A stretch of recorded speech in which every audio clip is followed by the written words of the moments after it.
Welcome to Worse Every Day, or welcome back if you've been here before. We love you. Yes. Guys, we have the absolute most depressing episode ever. I'm sorry. Something's been on our minds and we feel like we're not the only ones thinking it. And that is, what the hell is going on with people? Why is everybody so angry now? What the hell changed? I don't remember it being like this 20 or 30 years ago. Do you? They are walking around mad. Is it paper straws? Is that the thing that's riling you all up? Is it men in women's sports? Is it the schools turning our children gay? Maybe it's vaccines. Or is everything just too woke? Well, we don't think those are the real reasons. We think it's something bigger than that. Something darker, something more sinister even, brewing beneath the surface, affecting all of us, making us feel sad, but we don't know why. And we're gonna talk about that after our stupid logo sting. It's getting worse every day. So I'm sure we're all thinking the same thing. Everyone is walking around pissed off, stressed out because of the economy, the cost of living. Like, it's impossible to get by right now. I think the economy is a big part of it, but at the same time, I think it's bigger than that. It's the fact that our way of life in these Western G7 nations, it's over. The age of Western economic global dominance is dead. The age of gluttony. Nobody wants to admit it. And we're all desperately trying to hang on to the way our parents and our grandparents had it. And nobody wants to accept that that isn't reality anymore. Those days are over. And not only are they over, like, we're being replaced. We are moving down. We are being replaced. Are you guys familiar with BRICS? We're going to talk about BRICS later, but they are the next world superpower. Yeah. So before we get into it, please comment, like, subscribe. We're trying to grow this channel and we'd really appreciate it. And you want to know how we know we're 100% right? Because Donald Trump is literally saying the opposite right now. He's got shit out there claiming that the dawn of the golden age has begun. I love gold. With Donald Trump, whatever that guy says, assume the opposite. True. Remember when he said, "I'm the least racist person you've ever met"? Do we all believe that? I don't think so. Black men. I love black men. I love them. I love them. I have gone through the roof with black men. And then he's got posts like this. "Looks like we've lost India and Russia to deepest, darkest China. May they have a long and prosperous future together. President Donald J. Trump." I think Trump sees the writing on the wall. Yeah. Jealous little bitch that he is. Bitch tits. Cankles. I'm so surprised he would just give it away like that. This is a man, I thought, that never admitted defeat. And he's got to be like, China won. No, because he's stupid. Somebody said to him, "Hey, just so you know, Donald, looking at the numbers, looks like the Western way of life is done. I'm not so sure we're going to be able to bring that back." And he's like, "Let's just say the dawn of the golden age has begun. My base will eat it up." Yeah. And from there, he somehow decided tariffs would be the best way to get out of this mess. I always say tariffs is the most beautiful word to me in the dictionary. But we're not claiming to be experts on this. There's a lot of academics out there saying the same thing. One of our favorites is Richard Wolff, if you haven't heard of him. He's on YouTube. I've been binge watching this guy lately and I'm depressed. Honestly, his videos are very heavy. Very every time I informative, watch but one of yeah. his videos, I want to curl up in a fetal position and cry myself to sleep. Why are we behaving in these ways? And the answer is the American empire, the self-image of the rising exceptional power that God loves more than he loves anybody else, is dying. We're not the world's leading economy. We're not the world's leading power. This guy is a professor of economics. He's brilliant. A lot of people call him a Marxist because of his critiques of capitalism. But honestly, it's hard not to hear what he has to say and go, yeah, that makes sense. And that's what's happening. It's very informative. We're done, people. It's over. So let's look. What are some of these symptoms? Rising cost of living. Rising unemployment. Yeah, apparently Alberta is the second worst province for job numbers. Not surprised. There's a lot of angry people in Alberta. Everybody's looking for a job. It's hard today. Rising homelessness. Oh my God. I've never seen homelessness worse. And it seems like everywhere we go. They have given billions of dollars to mental health and the homeless population. A lot of them don't want to take the programs. Either you take the resources that we're going to give you or you decide that you're going to be locked up in jail. That's the way it has to be now. Or involuntary lethal injection or something. Just kill them. Yeah, Brian, why? Rising wealth inequality. Okay. Who can argue that? The rich are getting richer while the middle class is shrinking. Mental health. People are walking around depressed, anxious, this feeling of hopelessness they can't get away from. Everybody needs an antidepressant. How about addictions?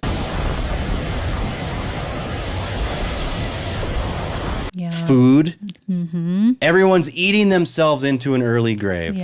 Then you've got porn. Yes. How many young people today are addicted to porn? Gen Z is choosing to not date. The dudes would rather sit at home and jerk off. Guys would rather jerk off than go out and try to find the real thing. Yes, that's crazy. Yeah, that is crazy. I don't relate to that. And then you have gambling, also another huge problem. Okay, what about hate crimes?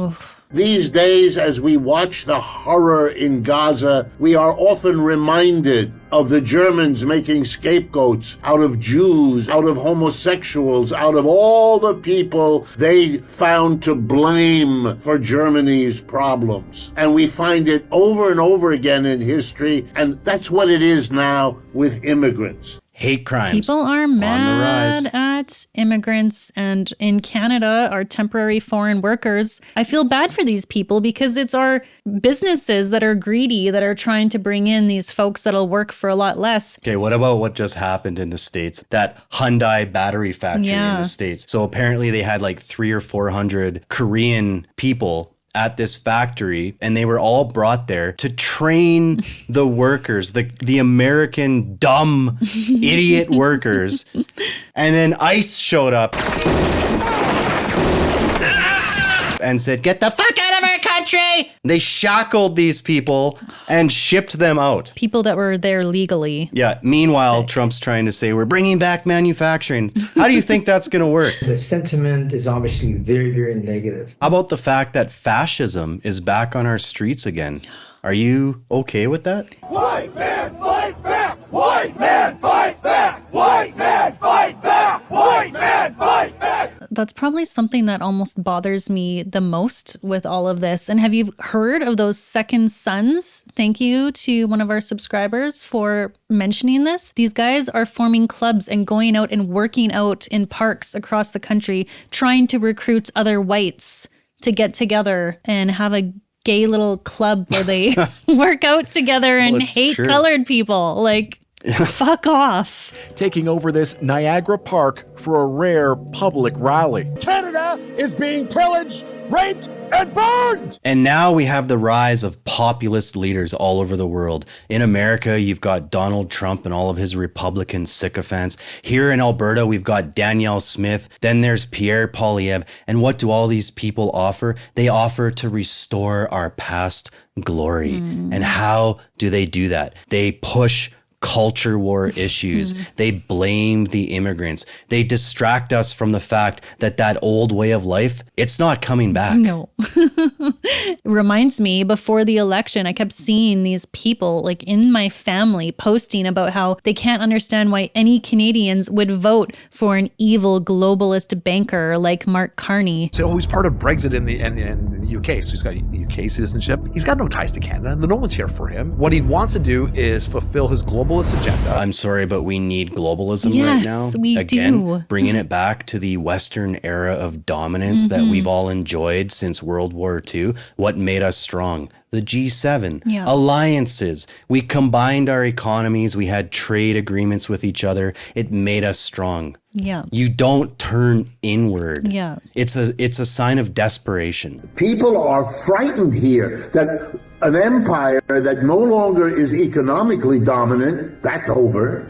is now politically isolated, becoming economically isolated. And we are seeing that with Trump and the tariffs. All he is doing is empowering these other nations to try to find workarounds. Yeah, he's giving them all a common enemy. Mm-hmm. Some people are calling them the Global South. They're also known as BRICS. And this includes Brazil, Russia, India, China, and South Africa. It was originally created as a coalition of these large emerging economies. These BRICS nations, they have their own banking system and loans for development that they are managing together and cooperating. Look at this chart.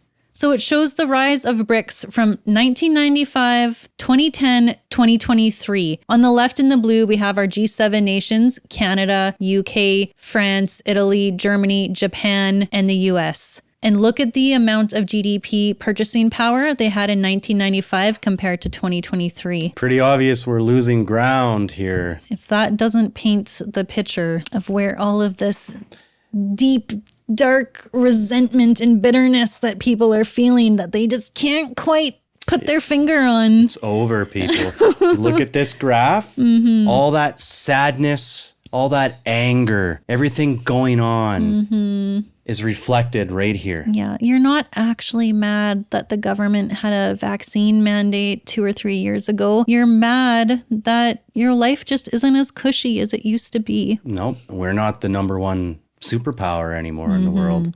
So some critics will try to argue and say you can't forget though, like these BRICS nations, they are very volatile. You've seen like China and India most famously, like they've been having border conflicts like just recently in the past few years. But see, that's just the point we're trying to make right now with Donald Trump. These nations, the BRICS nations, they had a very volatile relationship up until Trump showed up. Suddenly now they're all best friends. Again. Weird how that happens. Yeah. Watch India's prime minister and Russia's president holding hands. The angle's so quick, it's easy to miss.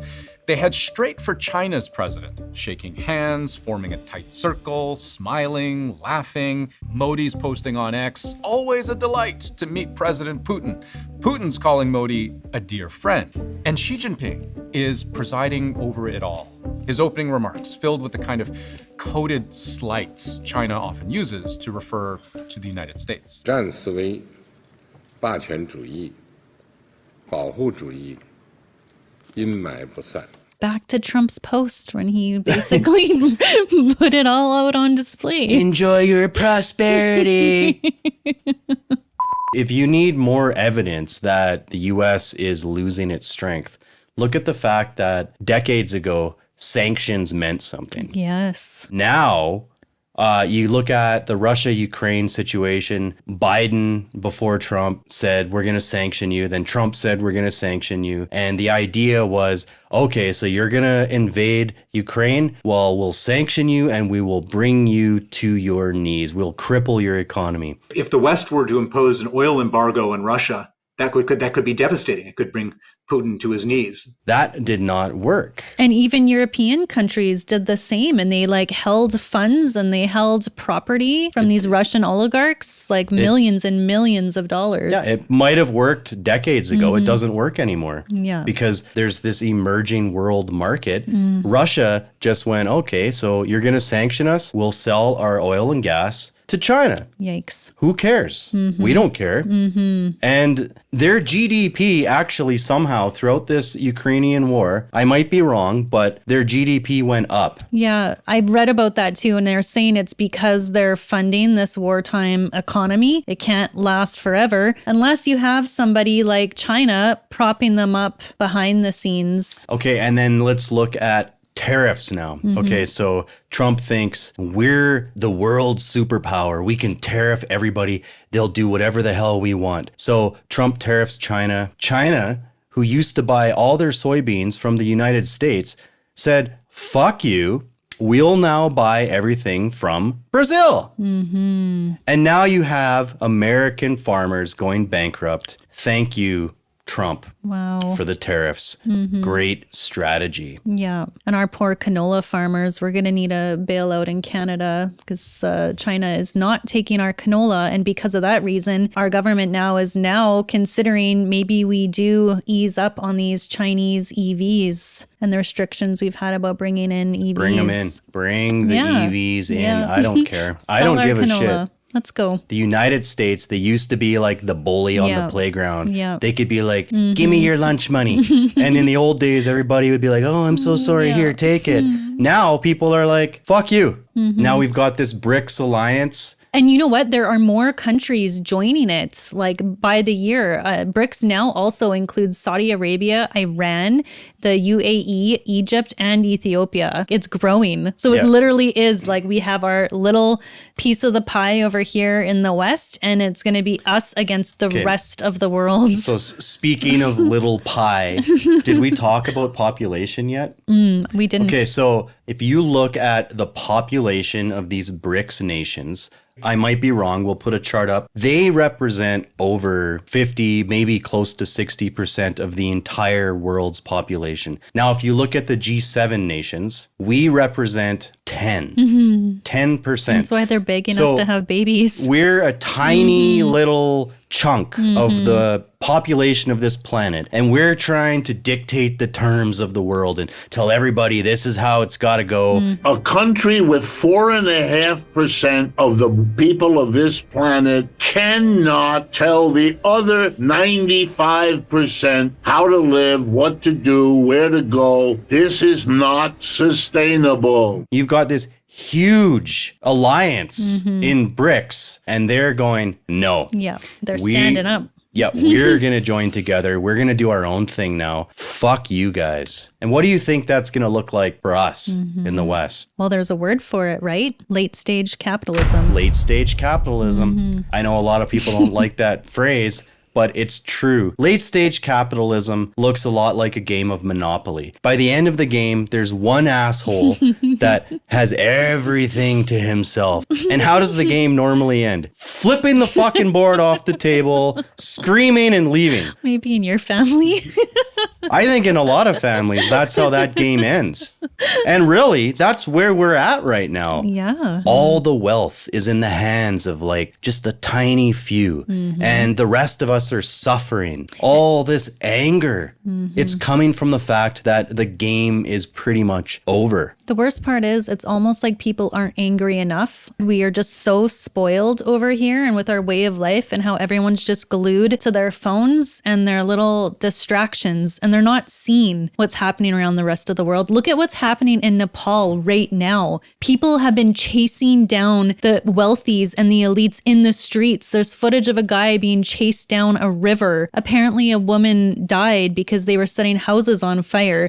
I look at what politicians are doing right now, and it's all culture war garbage. Yeah. It's all distractions. Yes. They can see that the game is coming to an end, and so they're filling their pockets. They don't give a shit. So is there any hope? Is there any way we can end this on like a somewhat positive note? No. Maybe people just need to be informed. No, Maybe you just start learning how to can again. We start planting gardens. We start going back to the way of life like my grandmother. She didn't waste water, and she kept a little bucket in the sink to wash your hands, to like use every little drop of water you could. You did not waste. We better start getting ready to live like that again. These politicians, they stand up in their podiums and they gaslight you day after day after day, and they tell you, this is why you should be angry. Look over here. Blame them. How about this? We need to separate. Our way of life is coming to an end, and the only way we're going to preserve that is to work together. Yes. That's why we do not support isolating. We don't support separating. We support teamwork. A global economy. Alliances build strength. Yes. We need and to stability. work together. Yes. Okay, guys, this was a lot of fun. I think maybe we can end it on that. Something very big has changed from what it was in 1945 to now. I mean, it's so big and it's so everywhere.